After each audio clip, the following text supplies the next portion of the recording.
Loving every minute sounded great. The premise sounded like something I would really thoroughly enjoy, and I'm a big fan of Real One films, so I had really high hopes for this.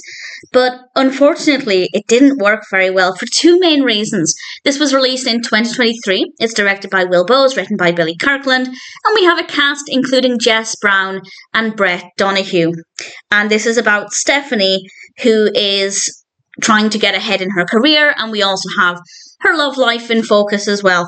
And she receives this watch, this package arrives with this watch, and I have to say, this is a tiny thing, but I do not like the design of the watch. Maybe that's just a personal preference thing, but it was very boring to look at. If the watch is going to play such an important role, and I'll talk more about that in a second, I really hoped it would be interesting to look at, and I just found it to be very boring. Maybe that's a personal taste thing, but it didn't strike me as being very appealing.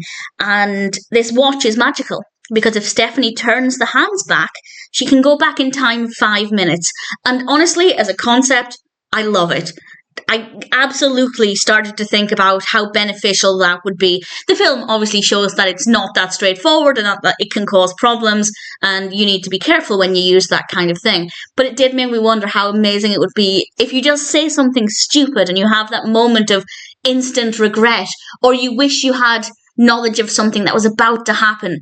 Obviously, more seriously, we could solve a lot of serious problems if we could just go back in time 5 minutes and stop people being hit by cars or other horrendous things happening. But my mind went to the flippant things of, I regret saying that stupid thing that just came out of my mouth without thinking. I wish I could go back in time 5 minutes.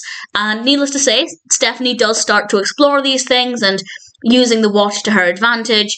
And this is all intertwined with her career and potential love life. And it is an interesting concept, but it's very boring. It's not executed in a way that's engaging or entertaining at all. Yes, it made me think, but my thoughts all came about pretty much immediately once we started to learn of the basic concept behind the watch. After that, I just found it to be really dull. And that's not including the fact that the watch is just not interesting to look at. That's completely irrelevant. That's just me nitpicking for the sake of nitpicking. But the actual concept itself is just so poorly executed. The scenarios are really boring. I don't think it lent into it enough, and it just didn't work well at all. The romantic aspect I didn't care for, and that's because I don't like Stephanie either. I found her to be not a horrendous character. I didn't completely hate her or anything, but I definitely didn't like her, and therefore I wasn't really emotionally invested in her narrative, and I just don't think that she's that interesting. Maybe that's me. If you like her, that's absolutely fine. And I will say there's nothing wrong with the performances. Everybody's performance, absolutely fine. We just have a narrative with a lot of potential, but it's very poorly executed, mostly boring, a little bit scrappy, a little bit messy, but in general, just not very well handled. And then throw in my opinion, kind of an unlikable protagonist. And it means that for me, it just did not work well at all. And it's a shame because it sounded so amazing. And the technical aspects are fine. Visually, it's quite appealing to look at. It's filmed in Ontario in Canada. We have some lovely costumes, bright lighting, the camera works good, the music's fine. All of that, the usual quality we get with Real One. Where it lets itself down is the story. And as I said, in my opinion, the character of Stephanie. But if you don't mind her, I can understand that. But I definitely think the narrative needed a lot of work. Do I recommend it?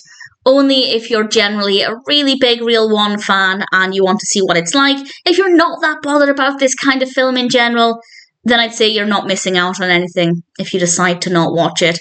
I had very high hopes. Maybe my hopes were too high. But I am a big fan of Real One films. They're often really amazing, and this sounded like a fantastic premise. And unfortunately, the poor execution of the narrative, coupled with an unlikable protagonist, meant that loving every minute just did not work for me at all.